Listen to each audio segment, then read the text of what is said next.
Hello दोस्तों, जय हिंद। This is Waris sir, you're welcome to our YouTube channel the Waris academy. दोस्तों, आज हम रसायन विज्ञान में पढ़ने वाले हैं पदार्थों को प्रकृति और पदार्थों का वर्गीकरण, तत्वों का वर्गीकरण। तो इस पर हम चर्चा करेंगे इन दो महत्वपूर्ण टॉपिक्स पे और लगभग 20 प्रश्नों को देखेंगे प्रीवियस ईयर में आए हुए ऐसे प्रश्न जो सभी परीक्षाओं में पूछे जाते हैं। तो दोस्तों, हम देखते हैं और शुरू करते हैं। पॉइंट टू पॉइंट हम देखते चलेंगे। पहला है पदार्थों की प्रकृति, पहला है चैप्टर है। तो इसमें है पहला क्वेश्चन, एक ही प्रकार का परमाणु किसमें मिलता है, या एक ही प्रकार का परमाणु किसे कहते हैं? तो प्राकृतिक तत्व होते हैं। जितने भी प्राकृतिक तत्व होते हैं उन सभी तत्वों में एक तत्व में एक ही प्रकार का परमाणु से मिलकर बनने वाले जो तत्व होते हैं उसे प्राकृतिक तत्व कहा जाता है दोस्तों। ठीक है। वायु क्या है? प्रश्न है कि वायु क्या है, वायु किसे कहते हैं? तो वायु आप जानते हैं इसे मिश्रण होता है। वायु क्या होता है? अलग अलग गैसों का अनिश्चित अनुपात में मिलाया गया एक मिश्रण होता है, इसे मिश्रण होता है। ठीक है। अमोनिया क्या है? तो अमोनिया एक रासायनिक यौगिक है। ठीक है। अमोनिया का सूत्र क्या होता है? NH3 होता है, आप जानते हैं। अगला होता है हीरा। हीरा क्या होता है? तो हीरा एक प्रकार का तत्व होता है और जानते हैं हीरा पृथ्वी पर पाए जाने वाला सबसे कठोर तत्व होता है। ठीक है। तो हीरा क्या है? एक तत्व होता है। अगला है जल क्या है? तो जल को अगर पूछा कोई कि जल क्या है या जल की परिभाषा दीजिए तो दोस्तों आप क्या देंगे? तो आप देख लीजिए, जल एक यौगिक है। सबसे पहले तो आपको ये कहना है कि जल क्या है? यौगिक है कि मिश्रण है? तो जल एक यौगिक है क्योंकि इसमें रासायनिक बंधों से जुड़े हुए दो भिन्न तत्व हाइड्रोजन और ऑक्सीजन दो संबंधी एक के अनुपात में मिले होते हैं। जल का सूत्र क्या होता है? H2O होता है दोस्तों। ठीक है। अगला है, आपसे प्रश्न पूछा जा सकता है या जाता है, मिश्रण क्या है? मिश्रण की परिभाषा देना है आपको।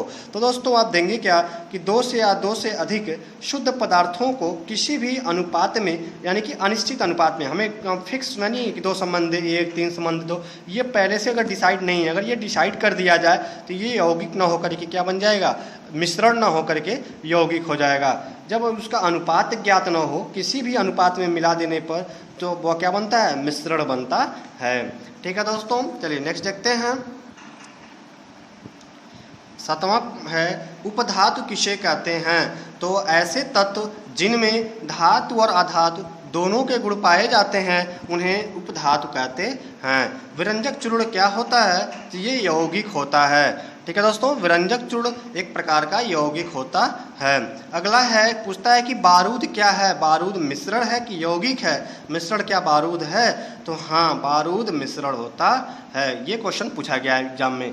दोस्तों आगे हम देखते हैं तत्वों का वर्गीकरण। जैसे हमने बताया था कि हमने जाना, अब जानेंगे तत्वों के वर्गीकरण में। तो तत्वों का पहला वर्गीकरण किसने किया, या सबसे पहले तत्वों का वर्गीकरण करने का प्रयास किस वैज्ञानिक ने किया है? दोस्तों वो केमिस्ट थे डोबिनर महोदय जो है सबसे पहले तत्वों का वर्गीकरण करने का इन्होंने प्रयास किया था।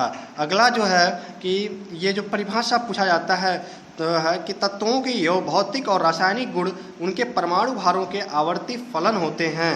ये नियम किसने प्रतिपादित किया था? तो ये मेंडलीफ ने किया था। मेंडलीफ का ये चर्चित नियम है जो परीक्षाओं में पूछा जाता है। तत्वों के भौतिक व रासायनिक गुण उनके परमाणु भार के आवर्त फलन होते हैं। ठीक है। चलिए नेक्स्ट देखते हैं। नेक्स्ट देखेंगे दोस्तों, अक्रिय तत्व किस समूह के सदस्य हैं? तो आप जानते हैं अक्रिय तत्व को सबसे लास्ट में दिया गया है पी समूह में। ये शून्य समूह के सदस्य होते हैं।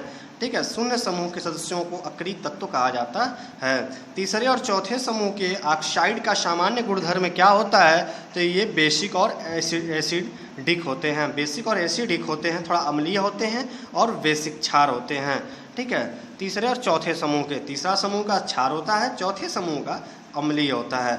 अगला है किस समूह के तत्वों को सिक्का धातु कहा जाता है? तो 1B के जो तत्व होते हैं उन्हें सिक्का धातु के नाम से जाना जाता है। अगला तो प्रश्न है दोस्तों, पॉइंट है, शून्य समूह में रखे गए तत्व किस नाम से जाने जाते हैं? तो शून्य समूह में जो तत्व रखे जाते हैं वो निष्क्रिय तत्व के नाम से जाने जाते हैं। जो हीलियम, आर्गन, नियॉन, रेडॉन जो गैसेज होते हैं ये शून्य समूह के तत्व होते हैं। ये अक्रिय तत्व या अक्रिय गैसें कही जाती हैं। सबसे भारी धातु क्या होता है दोस्तों? तो ये एग्जाम में पूछा जाता है। ओस्मियम जो धातु है ये सबसे भारी धातु होता है सभी धातुओं में। ठीक है। सबसे हल्की धातु कौन सा होता है? तो लिथियम जो धातु होता है वो सबसे हल्का धातु होता है। ठीक है। अब तत्व पूछता है कि सबसे हल्का तत्व क्या है? तो ये हाइड्रोजन तत्व जो होता है ये सबसे हल्का तत्व होता है। पृथ्वी पर सबसे अधिक मात्रा में पाया जाने वाला तत्व क्या है? तो दोस्तों अगर कोई ये पूछे कि पृथ्वी पर सबसे अधिक मात्रा में क्या पाया जाता है तो ये आप ऑक्सीजन करेंगे। ऑक्सीजन पृथ्वी पर पाया जाने वाला सबसे अधिक मात्रा में तत्व या गैस है। ठीक है दोस्तों, तो ये रहा आज के 20 पॉइंट, बहुत इंपॉर्टेंट पॉइंट थे दोस्तों। फिर मिलेंगे नए टॉपिक के साथ, तब तक को आप चैनल को सब्सक्राइब कर लीजिए, बेल आइकन बटन को प्रेस कर लीजिए, वीडियो को लाइक कर शेयर कीजिए। जय हिंद, शुक्रिया, थैंक यू।